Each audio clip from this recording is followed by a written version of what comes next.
Buenas tardes, mi nombre es Ana Laura Vallejos. Este es el canal del Liceo Filosófico, donde, como saben, difundimos diferentes textos, obras, corrientes, tradiciones de pensamiento, autores de la filosofía fundamentalmente, pero también de otros ámbitos del pensamiento, como la psicología, la antropología y demás. Tenemos una serie en especial dedicada al pensamiento de Sigmund Freud y al psicoanálisis. En este caso voy a trabajar una obra clásica tradicional de la última parte del pensamiento de Freud. Es un ensayo de tipo sociológico que se llama El malestar en la cultura. Bueno, básicamente ponernos en contexto, o sea, los primeros textos de Freud, piensen que aparecen en 1890 aproximadamente, ¿no? Estudios sobre la histeria junto con Joseph Breuer y el malestar en la cultura, por ejemplo, tienen una distancia de décadas en sí, entre sí. Lo que tenemos es el desarrollo del pensamiento de Freud entre uno y otro. Freud termina de redactar El malestar en la cultura en 1929 y lo publica en 1930, ¿sí? Con posterioridad a un texto también de índole sociológico, de psicología de masas, como se llamó El porvenir de una ilusión, que es de 1927. Quisiera aclarar como contexto, y no me parece menor, que Freud escribe este texto en el contexto de la inminencia del nazismo. Recordemos que Hitler toma, digamos, el comienzo de la Alemania nazi, sea en el año 1933.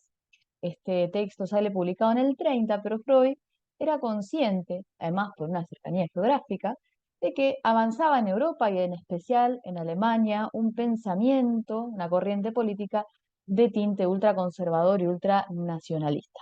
Por lo cual, no es algo menor que en el texto, sobre todo en ciertas páginas, pareciera ser que aparece sugerido, ¿sí? ¿Cuál es el problema? Este texto, digamos, video va a ser breve, va a durar 10, 15 minutos. Quiero que sea una introducción y que los anime a ustedes a leerlo o a seguir una línea interpretativa básica. Es una síntesis, ¿sí? Em, el problema principal del ensayo, ¿sí?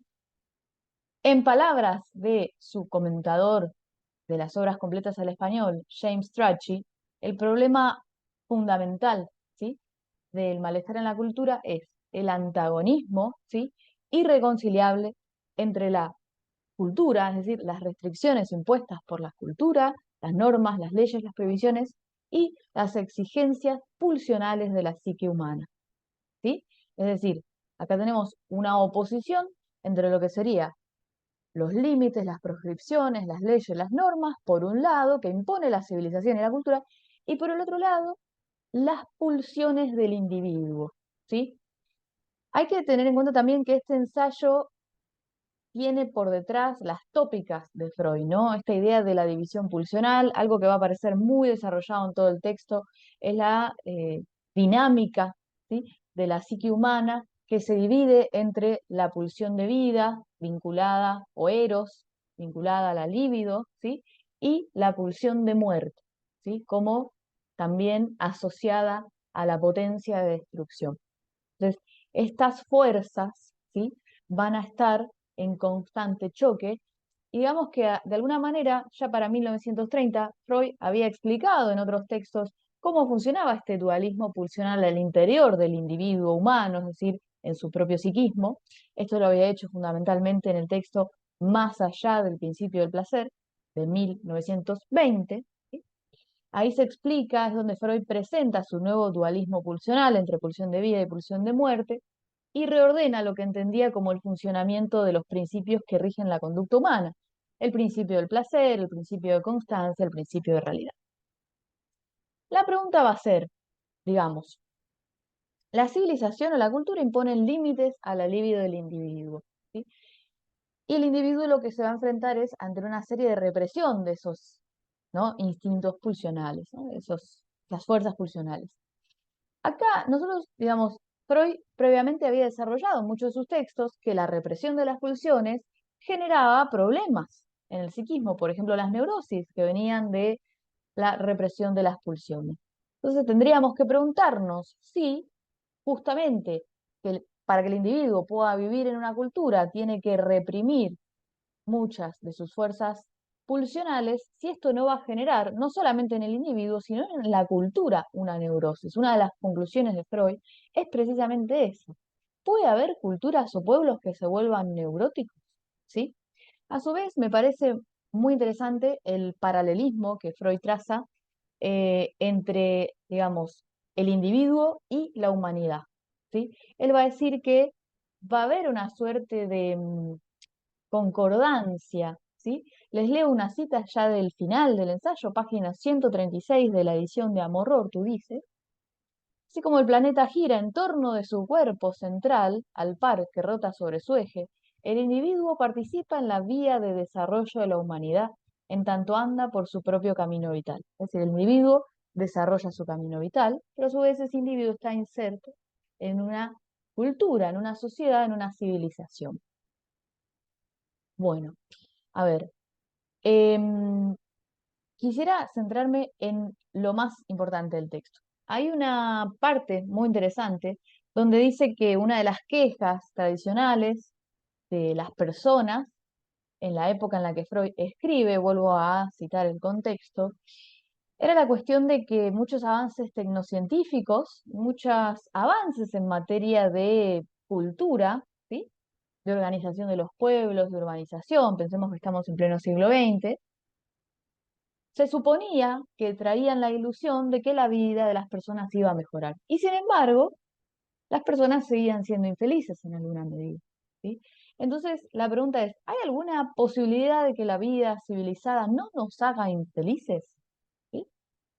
Hay un, digamos, hay una cita que dice así: cuando con razón objetamos al estado actual de nuestra cultura lo poco que satisface nuestras demandas de un régimen de vida que propicie la dicha, cuando mediante una crítica despiadada nos empeñamos en descubrir las raíces de su imperfección, es decir, la imperfección de la cultura, ejercemos nuestro legítimo derecho y no por ello mostramos ser enemigos de la cultura. Nos es lícito esperar que poco a poco introduciremos variantes que satisfagan mejor nuestras necesidades y tomen en cuenta aquella crítica. Pero, cierro cita, página 112, a continuación, dice Freud, no hay reforma de la cultura que nos pueda salvar.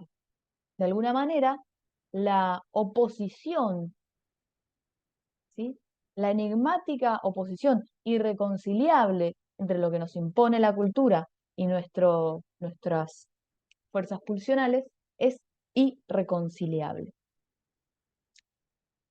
De alguna manera, lo que vamos, digamos, a encontrar es que en este texto de Freud, para mí tiene una influencia, si se quiere, hobbesiana, una influencia de la antropología filosófica de Thomas Hobbes, en el sentido de que para Freud, en este texto, la pulsión y, si se quiere, las fuerzas primordiales del hombre son fuerzas de egoísmo, de violencia, de destrucción. Digamos que el conflicto, la guerra, son aquí lo propio del hombre. Y, digamos, la cultura tiene que reprimir esas fuerzas para poder conseguir que los hombres cooperen y formen parte de una sociedad civilizada, ¿sí? Entonces la cultura se vale de diferentes medios para erradicar esa tendencia de agresión del propio ser humano. Aquí habría una especie de hipótesis naturalista a los Hobbes de que el hombre por sí solo, librado a sus pulsiones, es violento, es egoísta y va a tender a autodestruirse en una especie de guerra de todos contra todos. Es una de las tesis, digamos, más polémicas del texto, porque en realidad uno para seguir la lectura de Freud tiene que estar de acuerdo con esto, ¿no? Después, digamos, el texto va a tratar de mostrar a diferentes momentos cómo estos mecanismos de represión operan en los individuos. Incluso hay un enlace, vamos, el texto es muy interesante, habla, por ejemplo, de la religión, ¿sí? Habla, por ejemplo, del complejo edípico, ¿sí? Hay una suerte de comparación analógica entre el funcionamiento del complejo de Edipo con la autoridad padre y el funcionamiento de la civilización, ¿sí? Donde la autoridad precisamente es la cultura que nos impone, al igual que el padre, restricciones. Pero en el complejo de Edipo también sucedía que se daba una lucha entre la hostilidad hacia el padre y el amor hacia el padre, ¿no? Hay una, digamos, hacia el final, en el apartado 8 si no me equivoco, Freud habla del super yo de una cultura, ¿sí? Aquí, digamos, hay diferentes influencias, habla de imperativo categórico, ¿no? Una influencia kantiana, no recuerdo si lo cita eh, textualmente, creo que sí, no sé si en este capítulo, pero esta expresión imperativo categórico deriva de la filosofía de Kant, ¿sí? Donde precisamente, bueno, el imperativo categórico es el deber ser. Entonces Freud se pregunta, bueno, cada individuo posee en su estructura psíquica un super yo. Recordemos esa división de la estructura psíquica en yo, ello y super yo. El super yo es el que se identifica eh, con, digamos, las exigencias de la ley, el deber y la norma. Son los límites, Freud los llama los diques, que se van creando en el individuo fundamentalmente a partir de la caída o del sepultamiento del complejo de Edipo. Es decir, el individuo humano, entre los 6 y los 8 años, empieza a crear ese polo de su yo, de su personalidad. Este super yo es el que le pone límites al yo, es uno de sus vasallajes, ¿sí? Y puede ser en algunos casos muy severo, eso va a depender también de ciertas experiencias biográficas de cada individuo. Bien, Freud se pregunta si así como el individuo posee un super yo, un pueblo o una civilización posee un super yo, y la respuesta es positiva, ¿sí? Cada cultura plasma sus ideales en un super yo, en una especie de rector ético, ¿sí? Y acá es donde también hacia el final se pregunta, por ende, ¿las culturas o civilizaciones o pueblos pueden desarrollar neurosis? ¿Sí? Es decir, es posible diagnosticar a las culturas como neuróticas bajo el influjo de el imperativo de la cultura, ¿sí? Es decir, que así como los individuos han enfermado y se han vuelto neuróticos, ¿pueden ciertos pueblos hacer lo mismo? Freud dice que es un poco complicado porque además tendríamos que comparar, ¿no? Así como sucede en los individuos, de hacer una comparación entre la psicología normal y la normalidad, debería suceder lo mismo con los pueblos. Es decir, ¿cuál es la medida de comparar los pueblos entre sí? Entonces él dice, bueno, quizás en el futuro se pueda hablar de una neurosis social, ¿sí? Y alguien pueda, digamos, decir que las masas deban hacer terapia. Pero bueno, más allá del chiste, dice, es lícito esperar que alguien en el futuro emprenda el análisis de las patologías de la comunidad, es decir, de ciertas patologías que se desprenden de patrones culturales. Pero dice que en apariencia, ¿sí? En la época en la que él vive, pareciera ser que el avance tecnocientífico está permitiendo que se desate la pulsión de agresividad y de destrucción, de autoaniquilamiento del ser humano, ¿sí? Y que es posible, gracias al dominio de la naturaleza y de la ciencia, en cualquier momento, dice, será posible que nos exterminemos unos a otros hasta el último hombre, dice. Entonces escribe como enigma del final, ¿puede haber una revancha del eros o de la pulsión de vida en la cultura occidental? Recordemos que esto lo escribe en la inminencia de la Segunda Guerra Mundial. Entonces dice, bueno, quizás en algún momento eros como pulsión de vida colabore en que la cultura, la civilización occidental, europea, en la que él está hablando, vuelva a la senda de la pulsión de vida, ¿no? Pero dice, nadie puede prever ese desenlace.